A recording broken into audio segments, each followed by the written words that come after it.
자, 오늘 이 말씀으로 절기는 함께 즐겁게 지키는 것입니다 라는 제목으로 하나님 말씀 전하도록 하겠습니다.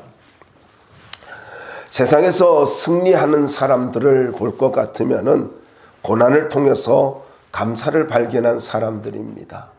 그래서 누가 승리하느냐, 누가 승리했느냐, 감사를 발견한 사람입니다. 폐결핵 환자였던 모차르트, 시각과 청각의 장애를 앓았던 헬런 켈러, 수화마비로 휠체어를 타고 다녔던 2차 세계대전의 영웅 루즈벨트. 이 모든 사람들은 감사로 역경을 극복하면서 승리한 사람들입니다. 성악가이며 백설예술대 김진상 교수는 추수감사절을 맞이하여 국민일보 칼럼에다가 이런 글을 기고한 적이 있습니다. 내 안에 폭풍이 있었기 때문에 주님 품으로 돌아올 수 있었다. 가끔은 십자가를 지게 해주셨기 때문에 주님의 마음을 배울 수 있었고, 나를 미워한 사람들 때문에 나를 더 돌아보고 너그러운 사람으로 만들어 주셨다. 가시 같은 아픔으로 잠든 영혼을 깨워주심에 감사하고, 실패를 통해서 겸손을 배우게 해주심도 감사했다.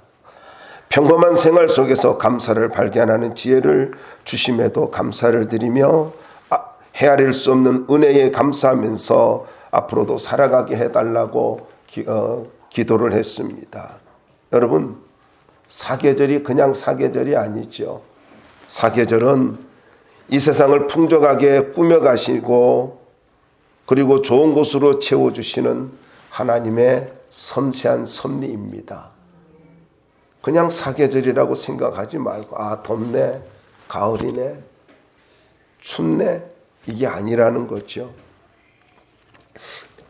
인생은 하나님께 감사할 때 더 많은 감사의 제목들이 생겨나게 되고 행복한 삶의 질을 하나님께서 바꿔주십니다. 다시 말씀드릴게요. 여러분, 감사할 때 내 삶의 변화가 일어납니다. 또 감사하래. 힘들어 죽겠는데. 그게 아니에요. 감사의 비밀입니다. 내가 감사할 때 내 삶의 질이 바뀌어지기 시작하고 그리고 인생이 바뀌어지기 시작합니다. 그래서 정말 지혜로운 사람은요, 감사의 제목을 찾는 사람입니다.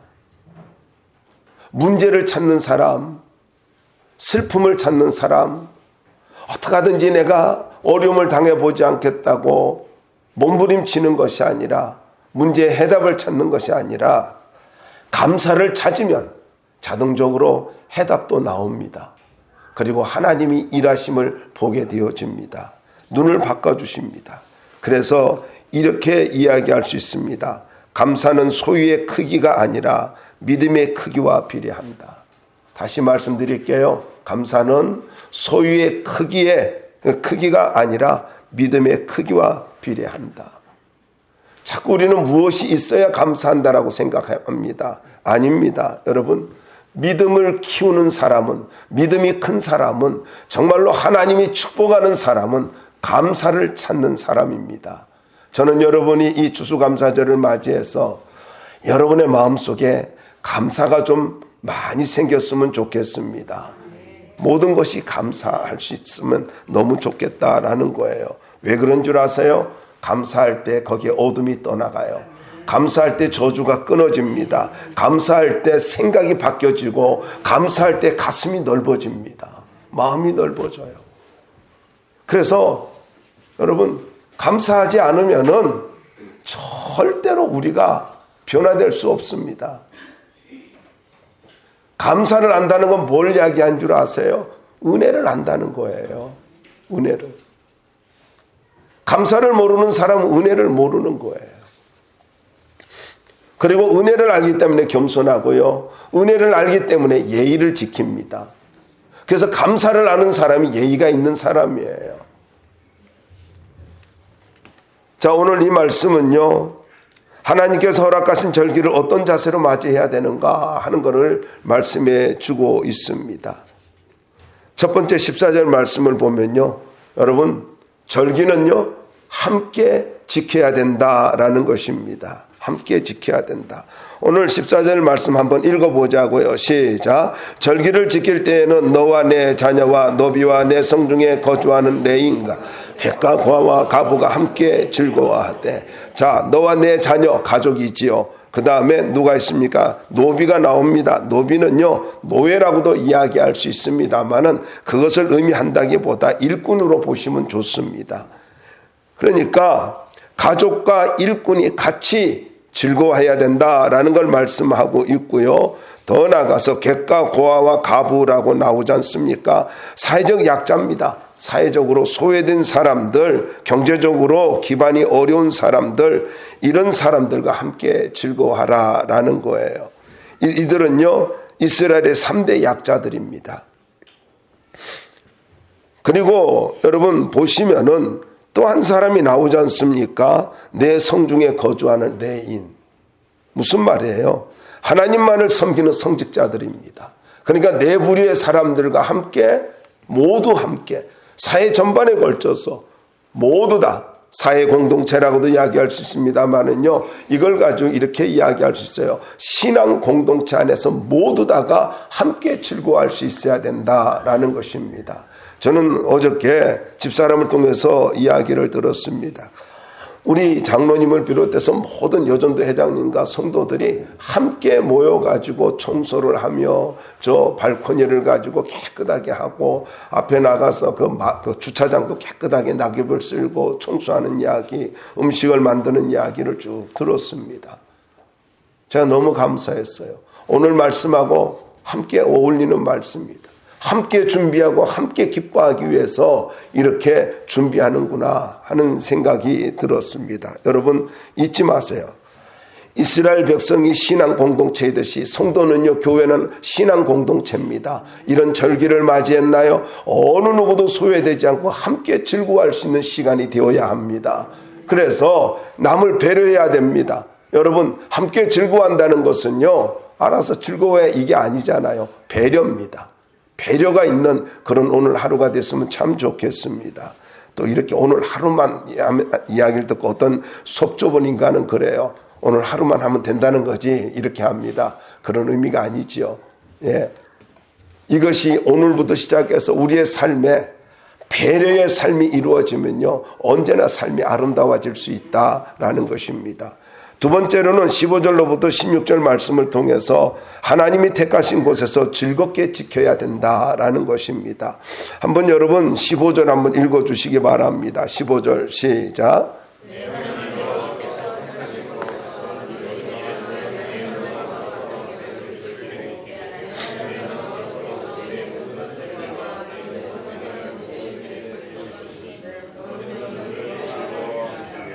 네. 읽기는 같이 읽었는데 속도는 다르네요. 자, 여기 16절에 보면 택하신 곳이라는 말이잖아요. 택하신 곳. 자, 16절 제가 읽어드릴게요. 너희 가운데 모든 남자는 1년에 3번 곧 무교절과 칠지절과 초막절에 내 하나님 여호와께서 택하신 곳에서 여호와를 배웠고 빈손으로 여호와를 배웁지 말고. 택하신 곳 16장에서 6번 나옵니다. 그러니까 절기는 가지고 내가 원하는 곳에서 마음대로 지키는 것이 아니라 하나님이 택하신 곳에서 지켜야 된다는 거예요. 하나님이 허락한 곳이 있다라는 거예요. 이때는 광야 시대고, 그러니까요, 신명기서는 광야 시대잖아요. 모압 평지에서 지금 말씀을 전해주는 거잖아요. 그러니까 이제 광야 시대를 거의 끝났단 말이죠. 그리고 가난을 앞에 두고 있는 그런 상황이란 말이에요. 그런데 하나님이 택하신 곳이 어디예요? 바로 성막입니다. 하나님의 집이 있는 곳입니다. 성막 시대예요. 성전 시대는 솔로몬 시대지 않습니까? 그러니까 하나님께서 뭐라고 말씀하고 있느냐 하면은 하나님이 택한 하나님의 집에서 절기를 지켜라. 네 마음대로 지키지 말고 하나님의 집에서 지켜라. 이거예요. 왜 이렇게 했을까요? 3가지 의미가 있어요. 첫 번째로는 순수한 신앙을 보존하기 위해서입니다. 순수한 신앙을. 여러분 절기를 지키라고 하는 것은요, 한마디로 말하면 이겁니다. 은혜 잊지 말라는 거예요. 왜 절기 지켜요? 은혜 잊지 말라는 것입니다. 내가 지금까지 너희들을 지키고 인도해 왔고 너희들을 책임져 줬으니까 그 하나님의 은혜를 잊지 말아라. 그래서 절기 지키라는 거예요. 절기는 무슨 시간인 줄 아십니까? 은혜를 기억하는 시간입니다.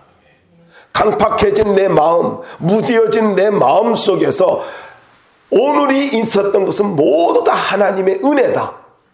지금까지 인도해 주신 모든 것이 하나님의 은혜다. 은혜를 기억하기 위해서 여러분 이스라엘 백성들 보세요. 수많은 기적들이 계속해서 일어나요. 왜 그렇습니까? 여러분 이렇게 생각해요. 기적이 일어났다는 것은 문제가 있었다는 이야기도 되지만은요, 저들이 하나님 앞에서 잘못된 반응을 하니까 나는 이런 하나님이야 라고 보여주신 손길이기도 하는 거예요. 이해가 되십니까? 범죄의 결과이기도 하다라는 이야기입니다. 위기의 상황이기도 하고. 그래서 그 모든 은혜를 잊지 마라. 모든 문제를 벗어나게 하고 위기를 벗어나게 하고 너희들의 불신앙을 가지고 하나님 앞에서 이렇게 바꿔주셨어 하면서 하나님의 은혜를 기억하라 라는 것을 보여주고 있는 것입니다. 그래서 지켜야 되는 거예요. 두 번째로는 절기라고 하는 것은 공동체의 결속을 가지고 의미하는 것입니다. 왜요? 원동력을 가지고 아주 강력한 원동력을 만들기 위해서입니다. 그러니까 절기라 하면은요, 그냥 평범한 하루가 아니잖아요. 이걸 통해서 하나로 결집시켜 가지고 예수 중심의 삶을 살 수 있도록 힘을 키우기 위해서 절기를 허락한 것이다 라는 것입니다. 세 번째입니다. 세 번째는요, 기도 응답과 복을 주시기 위해서다라는 것입니다. 한번 찾아보세요. 역대하 7장입니다. 역대하 7장 15절 16절 말씀 볼까요?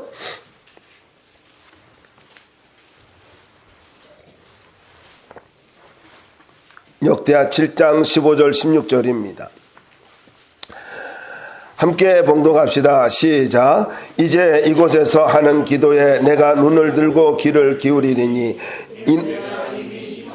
택하고 거룩하게 하여 내 이름을 여기에 영원히 있게 하였음이라. 내 눈과 내 마음이 항상 여기에 있으리라. 아멘. 자, 왜 택하신 곳에서 하나님 앞에 절기를 지키라는 겁니까? 여기 다시 한번 보십시오. 여기 말씀에 보면은요, 하나님께서 이곳에서 하는 기도에 내가 눈을 들고 귀를 기울이니, 어디에서요? 하나님이 택한 곳에서. 하나님이 택한 곳에서. 왜요? 하나님께서 이 성전을 택하셨고 거룩하게 구별했고, 그리고 하나님이 그곳에 함께 언제나 항상 함께 계시기 때문에 내 눈과 내 마음이 항상 여기에 있으리라. 하나님이 함께 하기 때문에, 그래서 이곳에서 기도하면 뭐 한다고요? 응답해 주신대요. 그래서 신앙은 어떤 신앙이 되어야 되느냐 하면요, 바로 성전 중심의 신앙이 되어야 하는 것입니다. 다르게 이야기할까요? 교회 중심의 신앙생활이 되어야 한다라는 것입니다.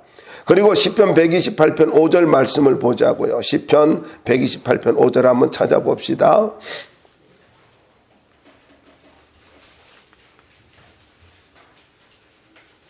함께 읽어봅시다. 시작. 그래서 시온에서 내게 복을 주실지어다. 아멘. 하나님이 어디서 복을 주신다고요? 시온을 통해서, 예루살렘을 통해서, 성전을 통해서. 시온 하면은 예루살렘 의미하지만 그 예루살렘은 바로 성전입니다. 성전을 통해서입니다. 그러니까 여러분, 하나님이 주시는 참된 복을 누리고 인생이 풀어지기를 원한다면요, 하나님이 택하신 곳에서 신앙생활을 해야 되고 하나님이 택한 곳에서 기도해야 된다라는 것입니다. 더 나아가서 온전히 즐겁게 지켜야 한다는 것입니다. 15절 말씀에 보면은 내 하나님 여호와께서 내 모든 소출과 내 손으로 행한 모든 일에 복 주실 것이니, 여러분 하나님 앞에 나올 때는요, 절기를 가지고 또 생각하면서 나올 때는 무슨 마음을 가져야 되는가를 잘 보여주고 있어요. 하나님이 반드시 복 주실 것이다. 여러분 물어보자고요. 이런 마음을 갖는 것이 기복신앙일까요? 진짜 그래요? 아닙니다. 약속을 붙드는 신앙입니다. 이게 말씀 신앙이에요. 저는 여러분들이요, 여러분 마음속에서 하나님이 반드시 복을 주실 거야, 하나님이 나를 축복해 주실 거야. 하나님이 내가 하나님 앞에서 예배를 드리고 말씀 붙들고 살아가면 반드시 나를 책임져 주시고 하나님이 풀어주시고 복을 주실 거야. 이 분명한 믿음 갖고 살 수 있기를 바랍니다. 아니 성경에 약속하고 있잖아요. 그런데 이게 무슨 기복이에요. 아무것도 하지 않으면서 살아가는 것은 기복입니다만은 여러분 약속의 신앙과 기복 신앙은 참으로 다르다는 것을 잊지 말아야 된다라는 것입니다. 그러면서 16절 말씀을 보자고요. 여호와를 16절에 여호와를 배웁되 빈손으로 여호와를 배웁지 말고 이렇게 말씀하고 있습니다. 여러분 특별히요 15절을 조금 더 이렇게 말씀을 보시면은 나오는 것이 참으로라는 말이 나오는데 이것은요 무슨 말이냐면은 이거 마음껏 충분히 이겁니다. 마음껏 충분히 하나님을 아름답게 섬기고 마음껏 즐거워하면은 그 믿음 때문에 하나님께서 복을 주시는데 또 하나님 앞에서 그 기쁨을 갖고 예배를 드릴 때에 빈손으로 아니하고 정말로 하나님을 가지고 왕으로서 생각하고 하나님을 배울 때에 그럴 때 하나님이 복을 주신다라는 것입니다. 한번 보자고요. 빈손으로 여호와를 배웁되 빈손으로 여호와를 배웁지 말고 무슨 말이에요? 왜 이런 말을 했을까요? 하나님이 뭐 물질이 없어서 그랬을까요? 아니라는 것입니다. 하나님을 왕으로 만나라는 것입니다. 왜 빈손으로 나오지 말라는 거예요? 하나님을 왕으로 섬기고 하나님을 아련하는 대신이 하나님을 가지고 아련하는 그런 마음으로 왕을 아련하는 마음으로 그렇게 예배를 드리라라는 이야기입니다. 그러니까 쉽게 말씀드리면요 하나님을 존중히 여기라라는 거예요. 빈손으로 예물 드리는 거 그럼 빈손으로 예배하는 거 하나님을 존중히 여기는 거 아니다라는 이야기예요. 근데 여러분 이걸 아셔야 돼요. 내가 하나님에게 어떤 자세를 가지느냐에 따라서 하나님이 우리에게 복을 주시는 것도 달라요. 한번 생각해 보세요.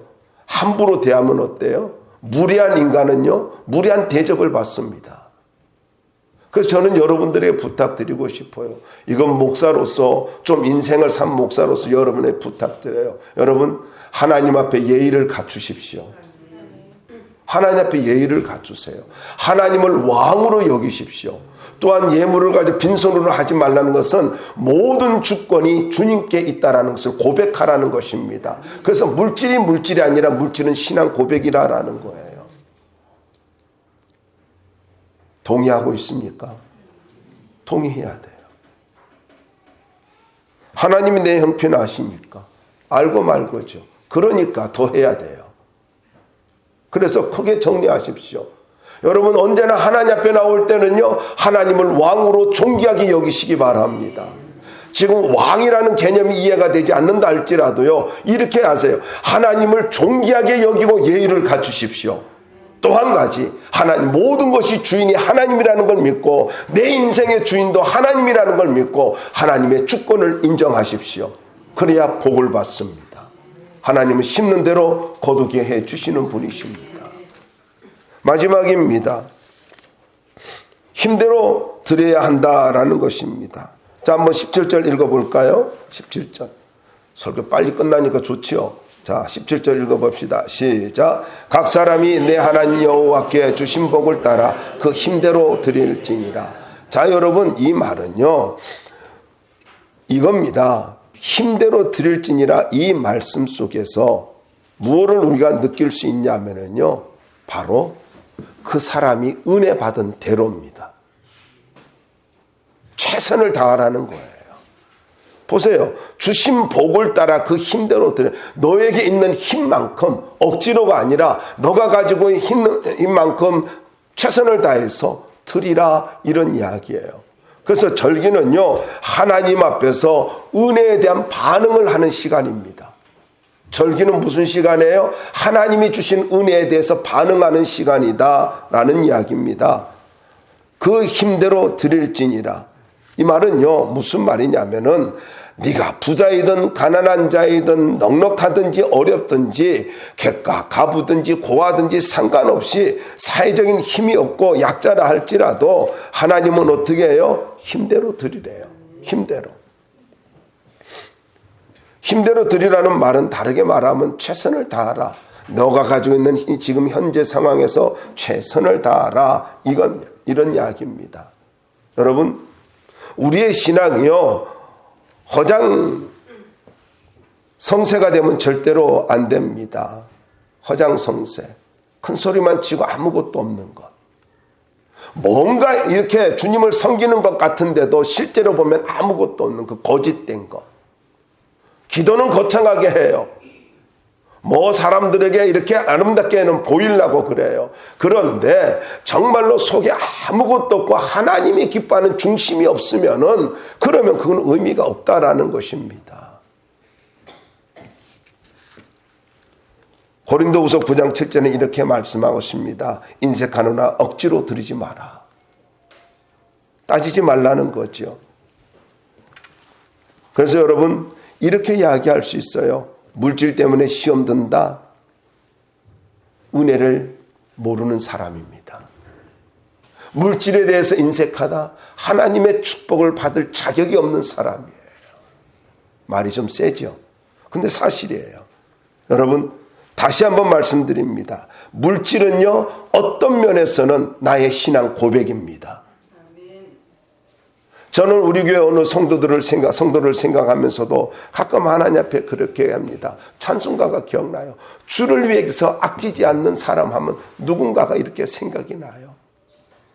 여러분, 저는 여러분 기도를 할 때마다 여러분 모두가, 우리 장로님을 비롯해서 모든 성도들이 주를 위해서 아끼지 않는 그런 성도들이 될 수 있기를 바라고, 그리고 하나님 앞에서 복을 누려서 마음껏 흘려보내는 그런 풍요로운 인생들이 됐으면 참 좋겠습니다. 여기 뭐라 그럽니까? 그 힘대로 드릴지니라. 그 힘대로 드릴지니라. 하나님은요, 압니다. 믿음대로 복을 주십니다. 제가 살아오면서 느끼는 게 그거예요. 믿음대로 복을 주세요. 그래서 여러분에게 다가오는 삶을 살아가면서 여러분에 다가오는 고난이라는 거, 그걸 가지고 왜 나에게 이런 고난이라고 하지 마세요. 그 고난이 있어야 내가 하나님의 축복을 받을 수 있는 그릇이 되기 때문이에요. 고난 앞에 범죄하지 마십시오. 고난 중에 죄짓지 마십시오. 고난 중에 믿음의 말을 하고 고난 중에 하나님 앞에서 아름다운 믿음의 모습을 보이시기 바랍니다.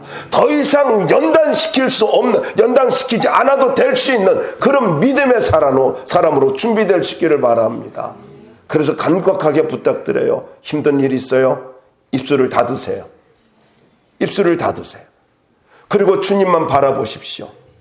그리고 하나님, 나를 당신이 합당한 만큼 빚어주시고 당신의 그릇 되게 하시옵소서. 그러면 고난은 끝나는 거예요. 그러면 고난이 끝나는 거라고. 아직도 누구 때문이고 저것 때문이고 기도 못하고 예배 못 드리고 자꾸 뭐 때문에 기도 못하고 여러분, 예배와 기도는 어떤 것으로도 타협되어질 수 없는 거예요. 이걸 잊지 말아야 돼요. 어떤 것으로도 흔들리지 아니하는 그런 예배와 기도의 모습, 헌신의 모습을 볼 때에 하나님은 더 이상 그를 연단할 이유가 없잖아요. 참 신기하지 않습니까? 금은요, 금은 참 재밌어요. 제가 이 금을 좀 생각하다가 금하니까 모두 다 귀가 쫑긋이 세워지는 같은 느낌인데, 여러분, 금은요, 봐봐요.